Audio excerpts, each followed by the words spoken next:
Today is the last day of 2016, and at 12 o'clock tonight, the ball will drop for me, in New York City on a new year.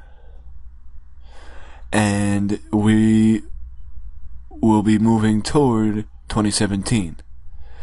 But as we move towards the new year, we still have the time to retrospect and look back at what was a pretty good year for pro wrestling.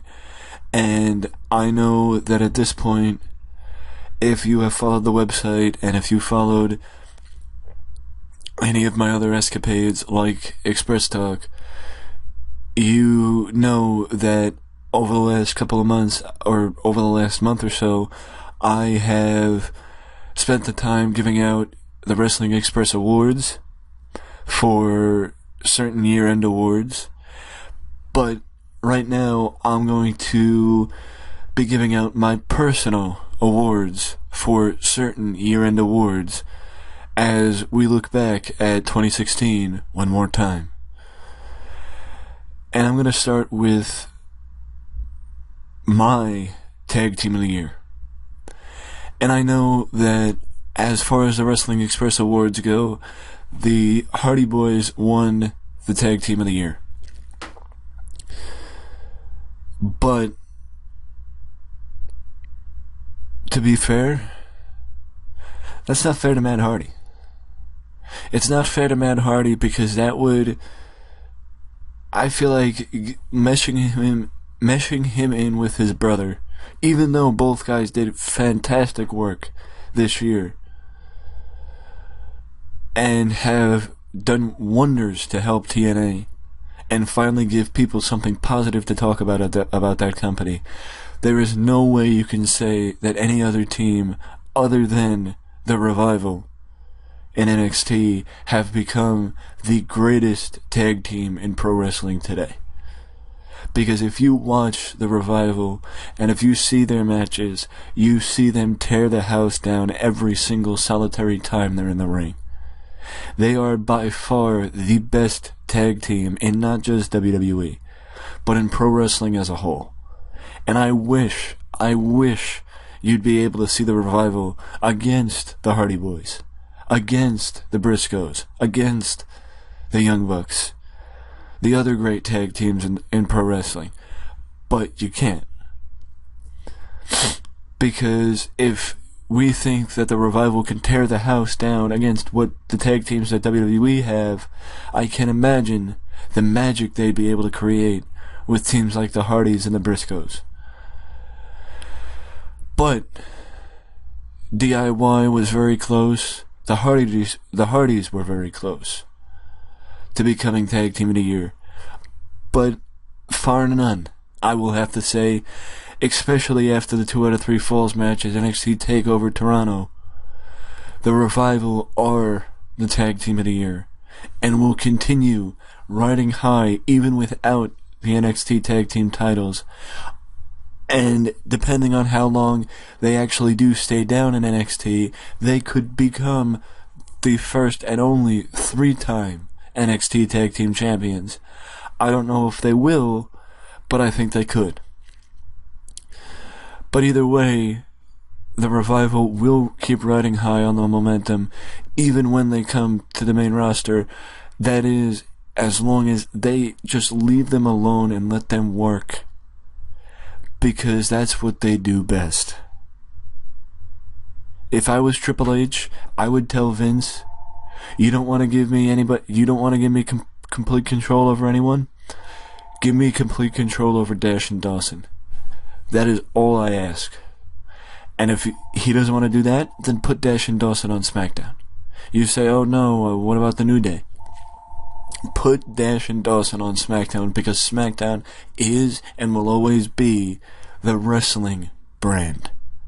And that is one thing that Dash and Dawson are good at. That's wrestling. But for the year 2016, Dash and Dawson are, no doubt about it, my personal choice for Tag Team of the Year. As far as Moment of the Year, anything and everything that has displayed Matt Hardy's broken brilliance. Because, in my opinion, I don't like the Matt Hardy gimmick. I think it is a throwback to the 1990s and the over-the-top gimmicks that used to be front and center in the business, but I think it is a little too over-the-top for 2016, but that's my personal opinion. That is my personal opinion. It doesn't have to be your opinion. You don't have to agree with my opinion, but in my opinion, I don't like the Matt Hardy gimmick. I'm not going to say it's not doing anything good for TNA, because I'm not delusional. I can see that it's doing good for TNA. I know that it's doing good for TNA. And it's pretty incredible how much good just a little bit of creative freedom can do for a company. And also, people have said over his career how much of a genius Matt Hardy is when it comes to, that side of the business.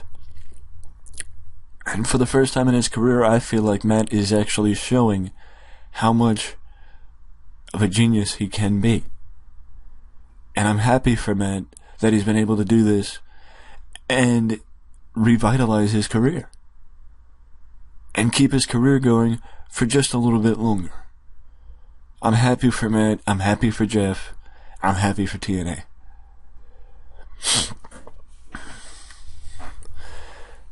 I'm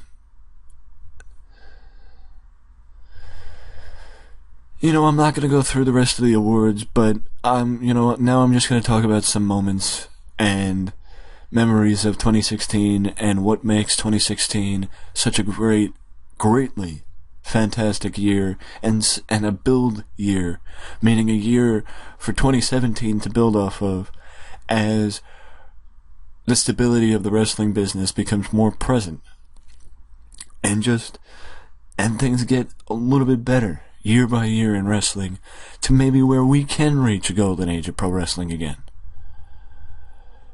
And I just want to say this. It all started January 4th, 2016 at Wrestle Kingdom 10. By the way, just a little cheap plug for New Japan. Wrestle Kingdom 11 is Wednesday, January 4th, 2017, live from the Tokyo Dome with the main event of Kenny Omega versus, I believe, Okada for the IWGP World Heavyweight title.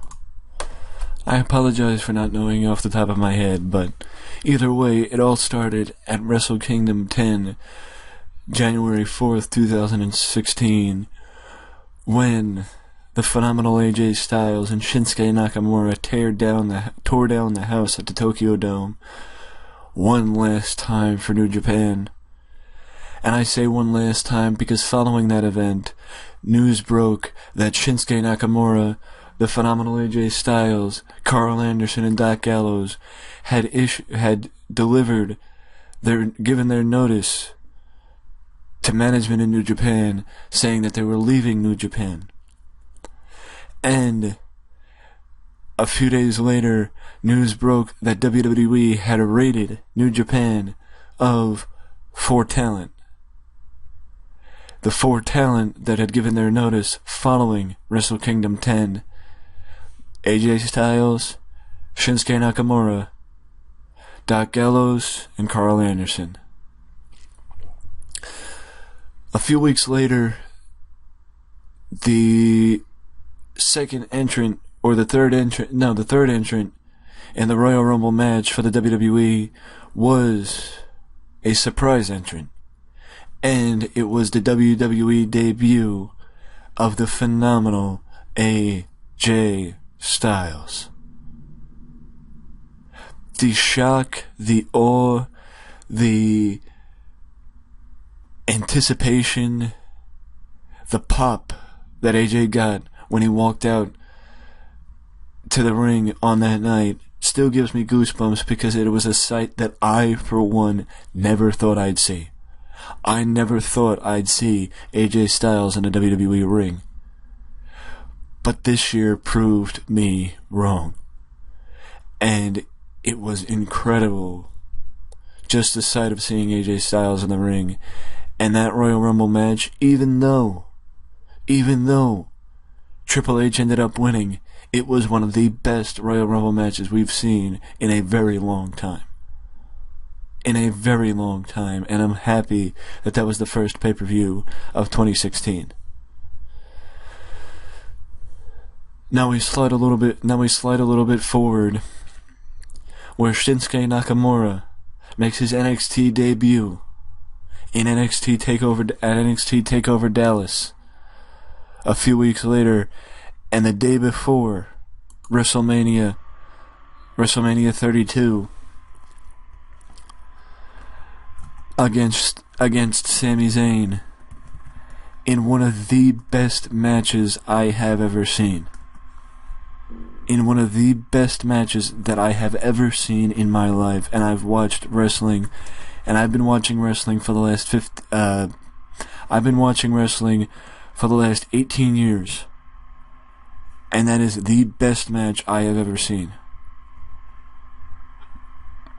Shinsuke Nakamura versus Sami Zayn, and the proof. Well, you don't have to look too far. You don't have to look far enough any further than when you heard the fans chanting, "Fight forever. Fight forever." The fact that fans in Dallas were chanting, "Fight forever," that should tell you that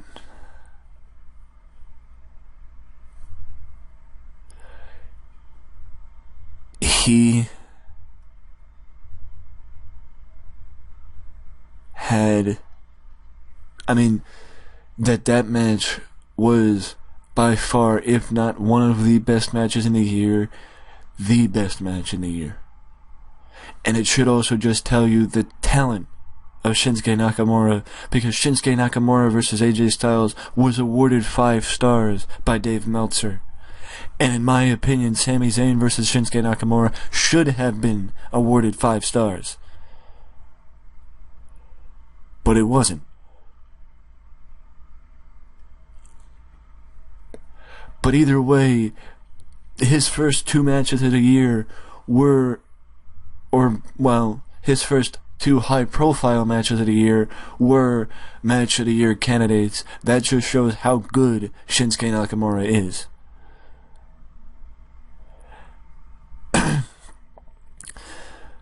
And now we move to one of the only bad memories I have of this year, and that's the main event of WrestleMania 32, Roman Reigns versus Triple H, and the match, and the fact that Roman won is not why it's a bad memory. The reason why it's a bad memory is because the match was terrible. I did not care that Roman Reigns was winning. I did not care that Roman Reigns was going to be WWE Champion. I really did not care. What I cared about was the fact that it went way too long. The fact that it went for well over the length of time that it should have went, and it was overkill. The fact that it went probably for almost a half hour was way too long. That's the only problem that I had with that, with the main event of WrestleMania this year, that it went way too long.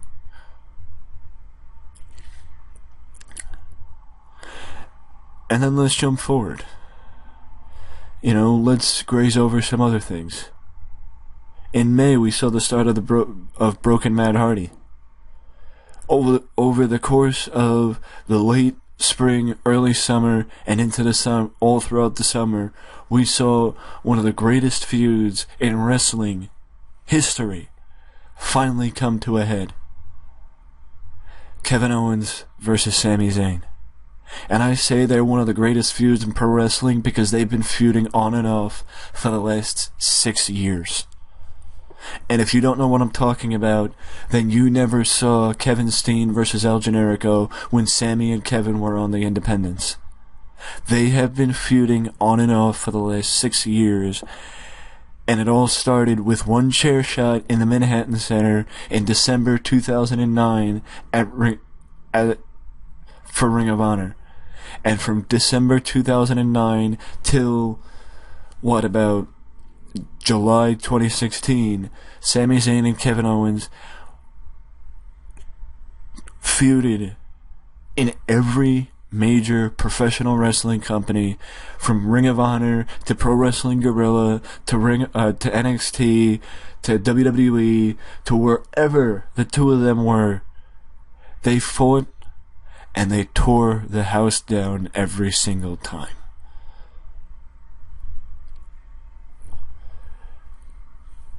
And then who could forget Dean Ambrose winning the WWE title, shocking the world, and having every single member of the Shield hold the title in one night at Money in the Bank. And then Dean Ambrose actually kept the title for a solid run. And then the sight that we saw next at Clash of the Champions after the brand split, which, by the way, July 19th, the brand split comes back. I mean, who saw that coming?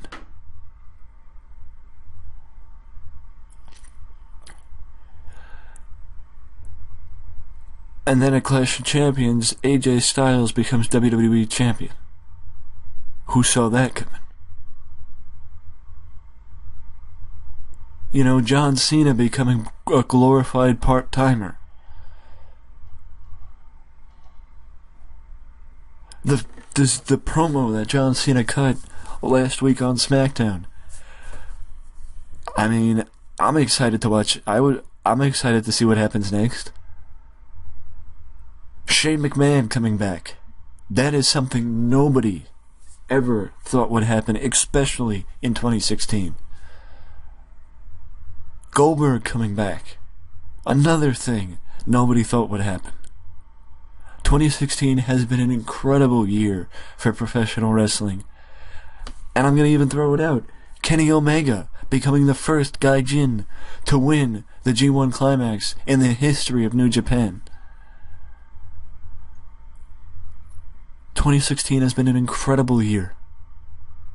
And with the Young Bucks versus the Hardy Boys at the WrestleMania weekend shows for Ring of Honor, the prospect of Kurt Angle returning to the WWE, the rumors of Ronda Rousey going to the WWE, another Wrestle Kingdom on our first stop in 2017. That's only the first 4 months of the year. That's only in the first 4 months of the year. A feud between Seth Rollins and Triple H. The continuation of Matt Hardy's Broken Brilliance, and the prospect of good finally coming the way of TNA. 2017 has the potential to even be better than 2016 and build off intense momentum that developed from this year. I, for one, as a wrestling fan, am very excited to see what the future holds for all of us next year. Because this year has been phenomenal. I want to thank each and every one of you for another great year for Wrestling Express, and I know that I've mentioned this in a previous video, but I can't say it enough, that I am very grateful for each and every one of you, because without you guys and gals, this would not be as fun, and this would not even be worth it without you guys. So thank you so much for watching, for reading, for just acknowledging the fact that I exist on Twitter. And, you know, I enjoy interacting with you guys, and I enjoy doing these videos for all of you, and I enjoy writing. I really love writing, and I look forward to delivering to you announcements for next year very soon about future Express Talks, about the future of Express Talk, and other announcements that I may have in the early part of next year, because I will say this, that at least one huge announcement will be coming your way before the end of January, and I'm not just talking about Express Talk, I'm talking about the website in general, and another announcement will likely be coming your way about the YouTube channel in January as well. So I hope you're as excited about it as I am, because I'm looking forward to telling you all about it. Thank you for a fantastic year, and I'd love to hear from you guys what your favorite moment of 2016 has been, and what you're looking forward to most in 2017. But if you don't want to leave a comment, you can always leave a like and subscribe to the channel for more content just like this that you can only find right here at Wrestling Express. Have a very happy and healthy new year. I'll see you in 2017. Later.